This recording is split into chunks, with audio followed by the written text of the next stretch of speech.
Welcome to the Joy-Powered Workspace podcast, where we talk about embracing joy in the workplace. I'm Susan White, owner of Susan Tinder White Consulting. With me is my co-host and dear friend, JoDee Curtis, owner of Purple Inc., an HR consulting firm. If you have 5 or 10 minutes to spare, it would really help us out if you would fill out our listener survey. You can access the survey at bit.ly/joypowered2020. We'll also put a link to the survey in the episode description and on our website. Your responses will help us learn more about you and what you think of Joy Powered, and help us get sponsors to offset the cost of making the show.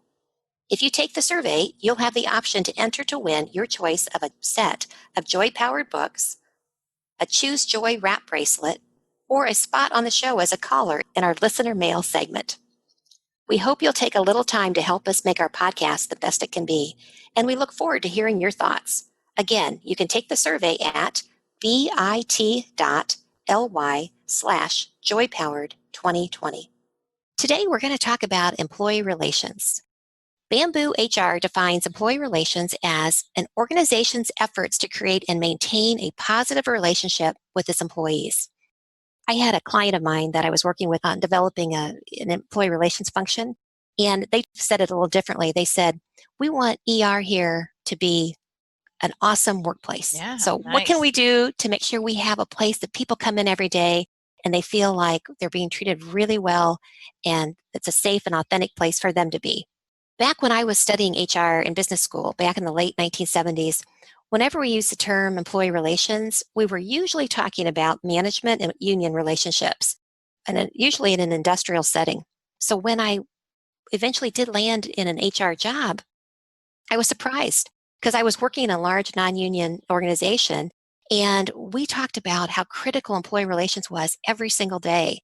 And we started trying to figure out, how do we help our leaders, our supervisors, really work with employees so that the employees felt like they were in a safe and awesome type of a workplace. So JoDee, the bulk of my experience really is in non-union settings, with just a few consulting assignments where I've worked in a union environment. How about you? Yeah, same. I've never personally worked in a union environment except for a few of our clients. I've actually never even worked in an organization where we had a separate department or a separate person that was called employee relations, which I know some organizations do. Yes. In fact, in my career, there was a period of time for, probably about 7 years. I was the employee relations manager, and I had responsibility for employment in different parts of the organization. And then eventually I became the employment and employee relations manager for 8 different, it was a bank, so 8 different banks in the state. So I feel like I have a lot of experience in employee relations as a unique function, but I believe employee relations is part of every HR person's job and every manager's job, right? Exactly. So I don't think it doesn't necessarily have to be a separate function. I think the larger the organization, the more likely it's going to be separate. But I think we should all think about, how are we all employee relations managers? Right. So in organizations with unions, of course, you have collective bargaining agreements, which are going to reflect most of the agreed upon management employee behaviors, right? If you wonder, like, what do we do in the situation? The first thing you do is you go to that collective bargaining agreement or the contract to see, okay, what should the employee be doing right in here, and what should we as managers be doing? So listeners, if you've lived in unionized organizations, maybe you've been responsible for employee relations or HR or just consulting, any points that you would like to make on the topic of employee relations after you hear this particular podcast, send it in. Our contact information is at the end of this podcast, because today we're going to focus really and lean heavily on, how do you do employee relations as a business leader? How do you do it as an HR person without being in a union environment or without having a contract? Yeah. It's kind of interesting, to think about it, that in a non-union environment, sometimes it might be nice to have that contract or that manual. What do we do about that one? How do we agree? So it's nice to know that we've got a rule book to follow, because right. So much of employee relations outside of a union environment, there's a lot of gray, and I think that to be good at handling employee relations, you've got to respect that gray and understand what you want as a company. We want to do the right thing that's in alignment with our mission, vision, values. Now, a word from our sponsors. Is your company hiring? Jazz HR is the #1 recruiting software for small and growing businesses. Say goodbye to outdated hiring processes like spreadsheets and inbox recruiting, and hello to powerful, user-friendly hiring tools designed to streamline your entire candidate-to-employee journey for as little as $39 a month. Get 1 month free when you sign up at info.jazzhr.com/joypowered. That's info.jazzhr.com/joypowered. So if you're an employer and you haven't never viewed employee relations maybe as a critical function or a component of your HR function or your leadership team, where do you start? A July 2nd, 2019 blog on SMARP, that's SMARP.com, suggested 5 things to do to start an employee relations program. And I'd love for us to discuss each one of them. So, number 1, they suggest you start with a set of good policies that describe your company's philosophies, rules, and procedures for handling issues that arise in the workplace. Now, I think that makes sense. Like, what are the types of things that you're seeing or facing? Employee behaviors, management practices you feel like maybe are not that effective? Start there. What's not working? And decide what policies do we need.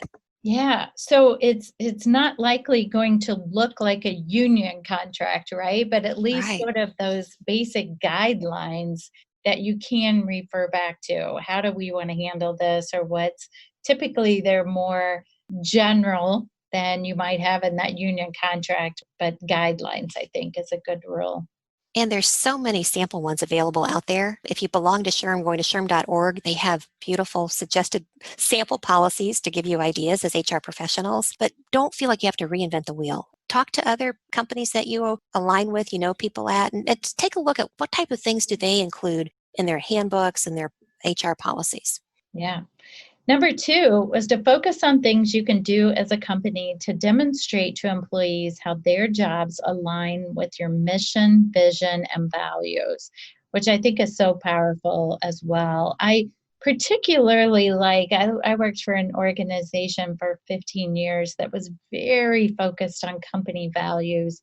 And when we would have issues or questions, we regularly went back to say, let's look at our values and let's talk about this issue with respect to the values of the company. So many times companies select values and they put them up on the wall or they make a nice handbook about them, but they forget to go back and have those conversations and connecting people back to the values. So I really like that one. I do too. Number 3 suggestion, create multiple two-way communication vehicles. And so I think if you want to have great staff relations, your employees need to hear from you a lot. They need to know what's going on, and you need to hear from them. Like, what is it like on the front line? What's working in your job? What's not working? You have to both be sharing information and listening and acting on it. So I think that's a super idea. Yeah. Number 4 is to ensure you have an effective way of giving employees feedback. That one makes me laugh as I think at a couple different times when I've been training, I've asked people in the class if they have an effective way of giving employees feedback. And so many times I hear, oh, yes, we have a really good annual performance review. Well, that's nice, but I would not call that an effective way. That might be one method of giving employees feedback, but what are you doing on a quarterly basis? What are you doing with mentoring and coaching? What are you doing on a daily basis to provide information to your employees to help them be better? So that's what's called effective, is that ongoing communication with people about their performance and about the policies. Mhm. And number 5, have a solid system of rewarding your employees for good work. To have strong employee relations, your staff needs to feel that they're valued. And often that's through making sure that your compensation is fair, that the compensation offerings are fair, that your benefit offerings are competitive. But it's also making sure that people are hearing thank you. They really realize that you see what they're doing and you are recognizing it. And people, once they know that, they're going to feel much more positively about that workplace. They're going to feel much more positive about their management. Yeah. So once you have a solid employee relations infrastructure built, my guess is that most of our listeners who are business leaders and HR professionals, they think, you know what, we've got this handled. Maybe we have a separate employee relations function. Maybe our HR staff really handles guiding us on the employee relations front. Maybe they do regular updates on ER issues so we know the kind of things that are brewing. But I'm going to say that it's really important, no matter how well you think you got this handled, to periodically assess, is your employee relations approach still working for you? Have you refreshed it? Have you kept it relevant when, as your employee base has changed over and their employees themselves, their ongoing personal needs have changed? Is your employee relations function really responding to changing business conditions?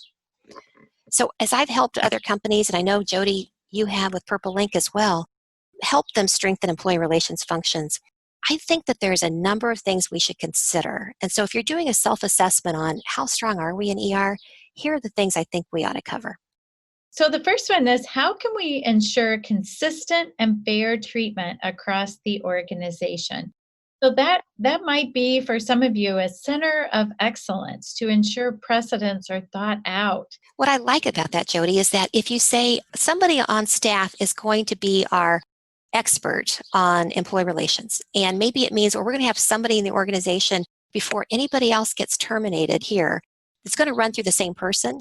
That's going to ensure that all terminations, at least there's one person who weighs in on it, as opposed to having, the factory floor chief getting rid of people, somebody in accounting gets rid of somebody. And it could be that the cause for getting rid of them was very similar. Maybe it was an attendance problem, who knows what. But as long as it all gets run through one person, they can make sure that we as an organization looked at things the same. So you had sort of a center of excellence on that. Yeah. And it gives you a more objective third party too, right? It's not just the one manager doesn't like someone, but you have an outside perspective on it too. Maybe the issues with the manager. Yeah, exactly.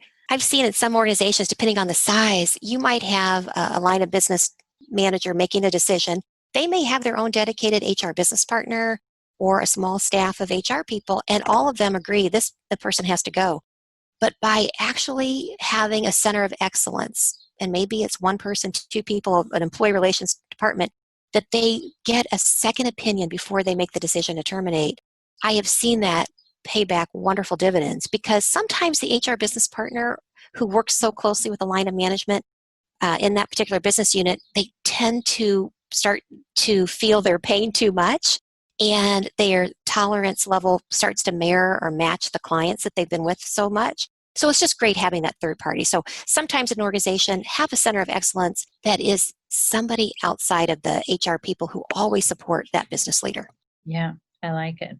The second thing I think you ought to consider when you're doing your assessment of how strong and viable is my employee relations function is think about, is my employee relations function or person, if you're HR and you're doing the role, are they running good, tight internal investigations? Do we have somebody who's really a good subject matter expert on looking inside the organization when somebody raises a concern or an allegation perhaps of discrimination or of harassment or of just not being treated fairly? Do we have a place in the organization that the employee's going to feel and know they got a fair shake, that management may not like necessarily the results, but they're going to respect that it came from somebody independent? That's what having a strong employee relations function or person or somebody who wears that hat brings to your work environment. Nice. The next one is employee relations issues tracking. Now, this might be, depending on the size of your organization, something kind of informal, or that the employee relations team realizes, wow, we're having a lot of issues around harassment or around absenteeism or around people being late to work. But also, I worked with one of our clients for about 6 months, a larger company where they had a software system to track. People could prepare tickets around certain questions, and then the software system would track those, so you could tell, wow, we're having numerous issues in this particular area, in this particular department, in this particular business unit. So the software itself was tracking it for him, and it was a very sophisticated system to do that. So however you track it, I think really important to be able to share that information with leaderships to get in front of those issues. Maybe training is needed on some of those hotspot issues as well. I think that's so smart. I'd worked in a large organization where we did build our own issues tracking, and it enabled us to get out of being in the reactive mode. So yes, we have an issue, we fix it, issue, we fix it. It enabled us to pull things up from the granular to a larger perspective to say, okay, we really do need to figure out how to train our managers better on XYZ topic. Or maybe we need to remind employees of XYZ policy because it keeps popping up. Maybe how we thought we communicated it didn't work. So it gives you a chance to be proactive instead of just always being reactive to the individual. So I love that. And if you're a smaller company, I have seen some companies take a look at whatever IT tracking, like issues tracking that you might have when people's computers aren't working. They've already bought that system. I've seen them be able to work with the vendor to add on an employee relations module. Nice. And there's lots of different options out there. So if any of our listeners have one they particularly like, we'd love to hear from you and share yours as a best practice. Yeah. So the fourth thing I think you want to assess is if you're an affirmative action employer, do you have employee relations really looking at it throughout the year, looking at your plan, ensuring that you're doing good faith efforts, that where you have goals, that there's real actionable stuff happening to meet those goals. If you're having issues with some adverse impact, maybe it's on hiring or maybe it's on terminating, that you've got somebody in the organization that's working with the various business leaders to ensure that you are living and breathing the affirmative action plan that you have so that you're attaining the goals. And I think that's really helpful. It could be that your HR department, you don't have somebody who is 100% responsible for writing the plan, but you've got some people there or an individual there that's really making sure that that plan is being attacked every day throughout the year.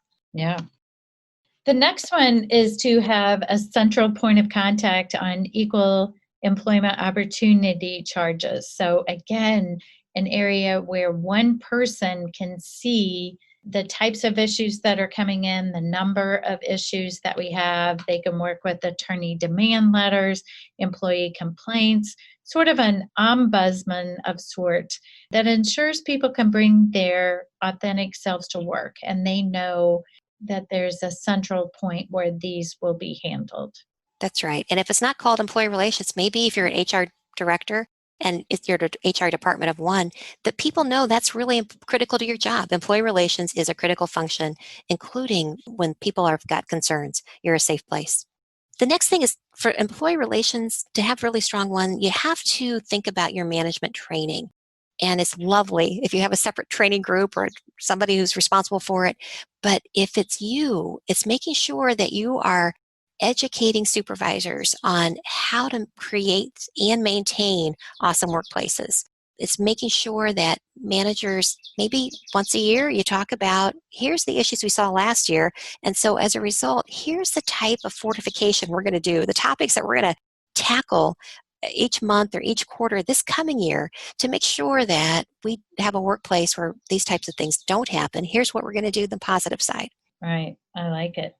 The next one is around diversity and inclusion, which, many times our employee relations issues could be centered around diversity and inclusion issues. And that could be a lack of training to the managers, which you just talked about, but also just a sense of not just having goals around hiring people or bringing in diverse populations, but making sure that we're including people in the conversations. We're not, I've heard so many times people say diversity is bringing people to the party, but inclusion is asking them to dance. So are we really making an effort to bring in people with different backgrounds, different experiences, different thoughts and ideas, and then giving them the opportunity to voice those different ideas and opportunities and making them feel they're in a safe space while they're there. Fair enough. And we talked about employee relations will often think about the management training that needs to be done, but also employee education. Making sure that employees understand that the values, as you said earlier, that we really are here to live those values and what's okay to do and what's not okay to do.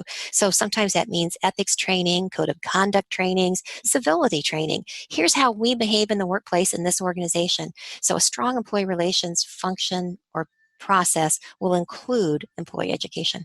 Yeah. And the last one really is a combination of different things, but thinking about how can you reach your employees and ask for their input on different things, whether it's an employee engagement survey, an employee satisfaction survey, just general employee activities or team building things you can do, offering employee resources or affinity groups, or even an employee suggestion program that might be centered in HR or employee relations. So lots of other ways to get people engaged and connected, but also get their input on some of the issues they might be facing. Well, that's great. And I think it's a great time to really assess how well are we doing on all of these things. And we'd love to hear from you. Anything else you're doing on the employee relations front that's really making your workplace the kind that people want to come to and want to stay? We'd love to hear from you. Yeah, great. So, our listener question today, a listener who completed a SHRM credit evaluation form after listening to an earlier podcast entitled Starting a Job Search, shared this feedback.